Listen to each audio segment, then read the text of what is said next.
हज़रत अब्बास की शहादत के बाद जब ख़याम की तरफ इमाम हुसैन खाली मश्क और लहू में डूबा अलम लेके आ रहे थे, बच्चे दूर से अपने चचा अब्बास का इंतज़ार कर रहे थे।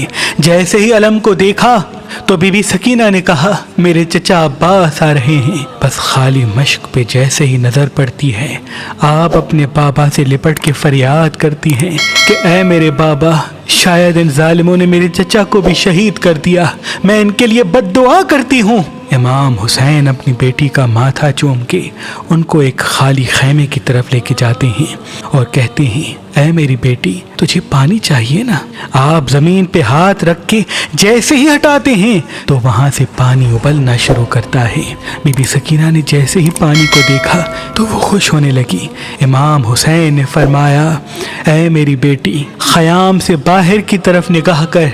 जैसे ही बीबी सकीना बाहर की तरफ देखे तो लातादाद इंसान हैं जो अपनी ज़बान बाहर निकाल के हसरत से बीबी सकीना को देख रहे हैं। इमाम हुसैन ने फरमाया, ऐ मेरी बेटी, अगर आज तुमने ये पानी पिया तो क़यामत तक तुम्हारे नाना की उम्मत हौज़े कौसर से महरूम रहेगी, इस्लाम से महरूम रहेगी। बीबी सकीना ने कहा, ऐ मेरे बाबा, अगर मेरे नाना की उम्मत की शफाअत के लिए मेरा प्यासा रहना ज़रूरी है तो मैं प्यास बर्दाश्त कर लूँगी, हर सितम बर्दाश्त कर लूँगी।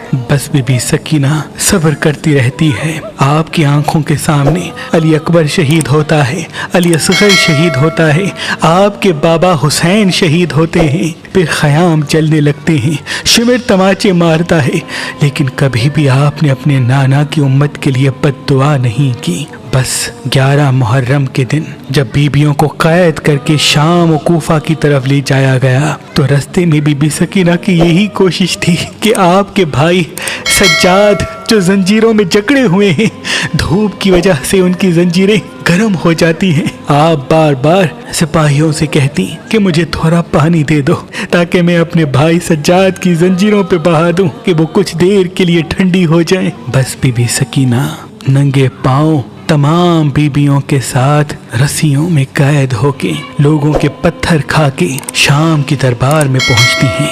यजीद की जैसे ही बीबी सकीना पे नजर पड़ी तो वो कहता है, ये छोटी बच्ची हुसैन की वही बेटी है जिसको हुसैन सीने पे सुलाया करते थे। सिपाही कहते हैं, हाँ। तो यजीद हुक्म देता है कि इस बच्ची को तमाम बीबियों के साथ कैद में न रखो बल्कि एक ऐसे अंधेरे जिंदान में रखो ताकि ये अपने बाबा को याद कर कर के तड़पती रहे। बस तमाम बीबियों को अलग कैद किया जाता है और बीबी सकीना को एक ऐसे जिंदान में कैद किया जाता है जहां अंधेरे के सिवा कुछ नहीं होता।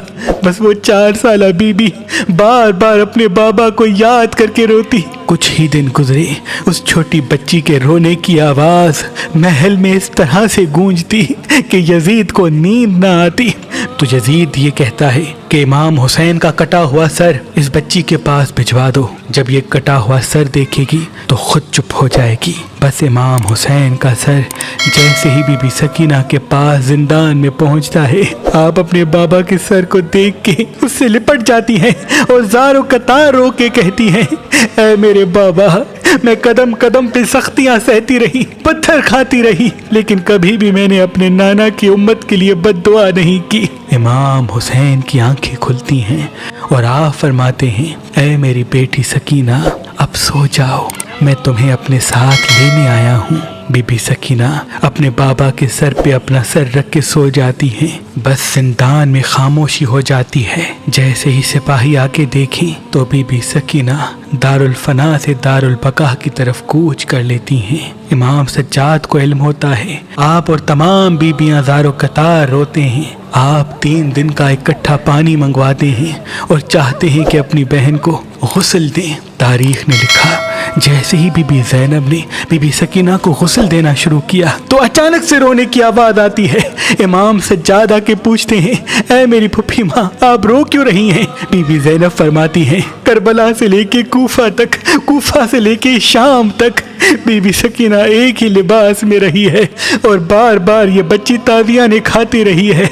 बीबी सकीना का लिबास उनकी खाल से इस तरह से मिल चुका है कि जब हम गुस्ल देने के लिए आपका कुर्ता उतारते हैं तो आपके जिस्म की खाल भी साथ चली आती है। ऐ मेरे बेटे सज्जाद, बता अब बीबी सकीना को गुस्ल कैसे दे? इमाम सज्जाद फरमाते हैं, मेरी बहन सकीना को इसी फटे हुए कुर्ते के साथ तदफीन करते हैं। ये मेरी छोटी बहन इसी हाल में कयामत के दिन अपने नाना रसूल अल्लाह से मिलेगी।